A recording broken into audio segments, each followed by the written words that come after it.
ज्ञान इतना घमंडी बन जाए कि वह रो न सके, इतना गंभीर बन जाए कि वो हंस न सके और इतना आत्म केंद्रित बन जाए कि अपने सिवा और किसी की चिंता न करे, तो वह ज्ञान अज्ञान से भी खतरनाक है। खलील जिब्रान। नमस्कार दोस्तों, मेरा नाम हिमांशु राज है और मैं आप लोगों के लिए दैनिक रूप से न्यूज़ एडिटोरियल्स का पॉडकास्ट लाता रहता हूँ। इसी क्रम में आज जो हमारी लास्ट वीडियो थी, परीक्षा और उठते सवाल, उसी का पार्ट 2 है, जिसको सुरेश सेठ जी ने लिखा है। पार्ट 2 इसलिए है ये कि टॉपिक सेम है और दो अलग अलग ऑथर्स ने लिखा हुआ है और सुरेश सेठ जी का लेख बहुत ही शानदार होता है। इसमें ये लिखते हैं कि हमें गर्व है कि हम एक युवा देश हैं, क्योंकि हमारी आधी से अधिक आबादी 36 वर्ष तक की उम्र के युवाओं की है। उसमें से भी 3/4 आबादी ऐसे नौजवानों की है जो 16 से 26 वर्ष की उम्र के हैं और अपने इस नए भारत में जिंदगी की सार्थकता तलाश रहे हैं। इस नारा प्रेमी और उत्सवधर्मी देश में नौजवान अपने लिए अपनी जमीन और थोड़े से आत्मगौरव की तलाश करते हैं। उन्हें अनुकंपाओं की बरसात से भीगी धरती की जगह धूप से तपती मेहनत मांगती वह धरती चाहिए जो उनकी योग्यता के अनुसार रोजी रोटी दे सके और वे अपनी मेहनत से सफलता की सीढ़ियों चढ़ते हुए बिना किसी बैसाखी के जी सके, मगर ऐसा नहीं है। नवनिर्माण और नवजागरण के लिए सबसे पहले तो शिक्षा और सम्मानजनक पेशे चाहिए। इनके लिए प्रवेश परीक्षाएं आयोजित होती हैं, जो उनकी योग्यता का उचित मूल्यांकन करके उन्हें सम्मानजनक रोजगार दे सके। मगर रोजगार की गारंटी इस देश में नहीं है। जो नौजवान जय जवान जय किसान जय अनुसंधान के देश को दिए मूल मंत्र का अनुसरण करते हुए अपनी जमीन की तलाश करना चाहते हैं, उन्हें उचित प्रशिक्षण के लिए दाखिला परीक्षाओं से गुजरना पड़ता है, एंट्रेंस एग्जाम। पिछले दशकों में ऐसे शिक्षण संस्थान निजी क्षेत्र में कुकरमुत्तों की तरह उग गए हैं। शिक्षा दुकान न बने, उसके दाखिले चोर दरवाजे न बने, इसके लिए देश में एक राष्ट्रीय परीक्षा एजेंसी यानी कि एनटीए की स्थापना की गई। फैसला किया गया कि नौजवान अलग अलग राज्यों में अलग अलग प्रतिष्ठानों इंस्टीट्यूशन की परीक्षाएं देने को न भटकते रहे।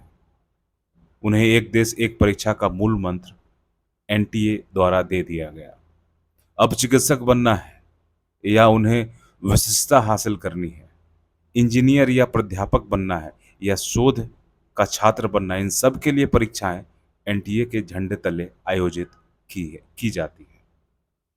वर्ष में ऐसी लगभग 15 परीक्षाएं एनटीए आयोजित करता है और उनमें अलग अलग परीक्षाओं के लिए करीब 2 करोड़ विद्यार्थी परीक्षाओं में बैठते हैं। मगर इस प्रक्रिया में हर वर्ष पेपर लीक होते हैं।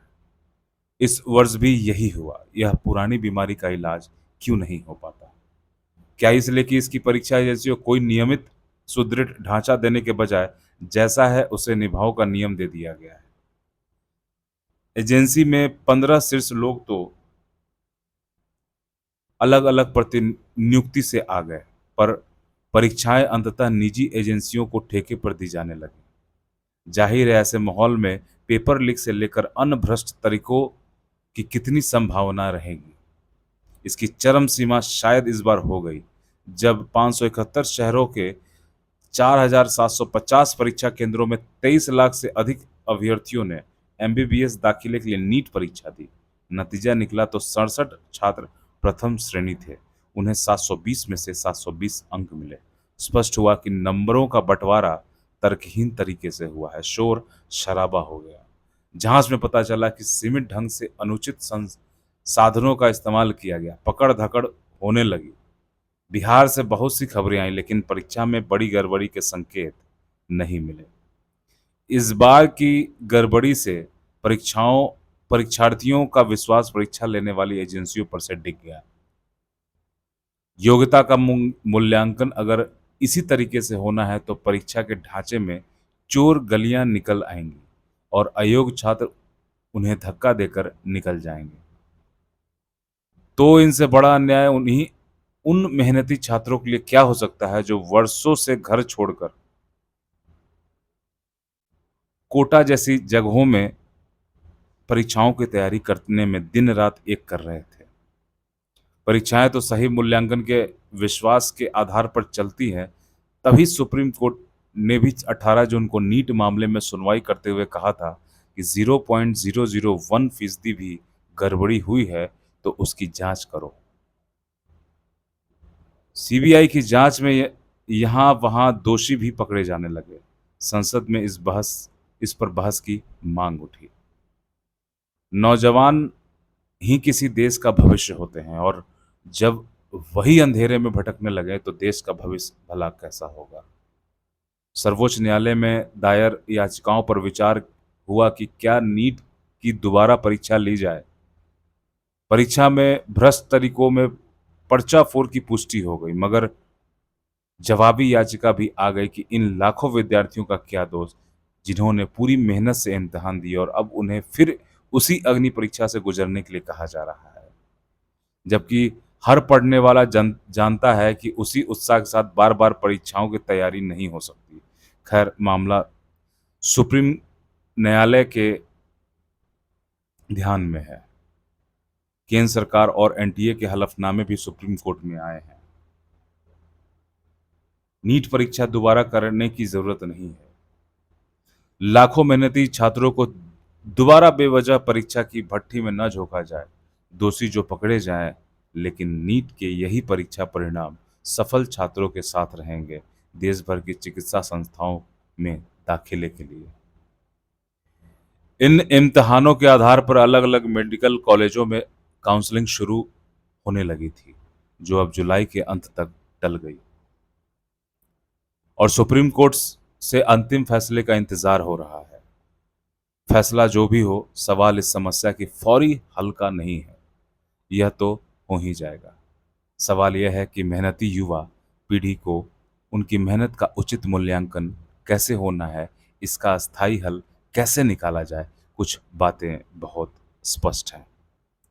योग्य व्यक्तियों का स्थायी ढांचा बनना चाहिए जो ये परीक्षाएं करवाएं और देश भर में इतने महत्वपूर्ण कार्य और अस्थायी परीक्षा मशीनरी बने जिनकी कार्यशीलता और ईमानदारी पर कोई भी व्यक्ति उंगली न उठा सके।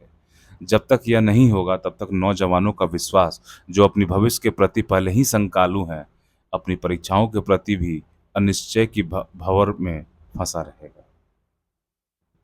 हम शिक्षा की खामियों को दूर करने की बात कहते हैं, नए नए शिक्षा मॉडल दे रहे हैं, लेकिन इसके लिए एक ज़रूरी हिस्से यानी छात्र ने जो पढ़ा उसका सही मूल्यांकन करके उसे रोजी रोजगार देने के बारे में अभी तक सही फैसले नहीं हो सके हैं। ये फैसले तत्काल होने चाहिए।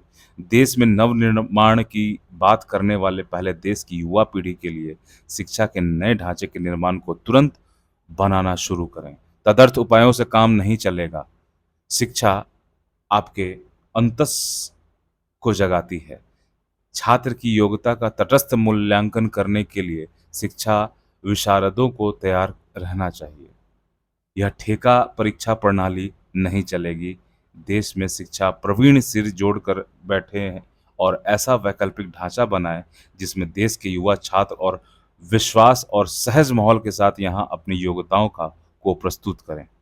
इस योग्यता का सही मूल्यांकन होगा, इसका विश्वास उन्हें रहे, तभी देश के कुछ कर गुजरने की तमन्ना उनमें जगेगी। दोस्तों धन्यवाद। ये आज बहुत ही अच्छा आर्टिकल है ये, जो कि नीट स्कैम और उस पे है। पिछला आर्टिकल भी अच्छा है, आप लोग उसे भी देखें और इसे भी देखें और सम्मिलित रूप से आप एक विचारधारा अपनी बना सकते हैं। धन्यवाद।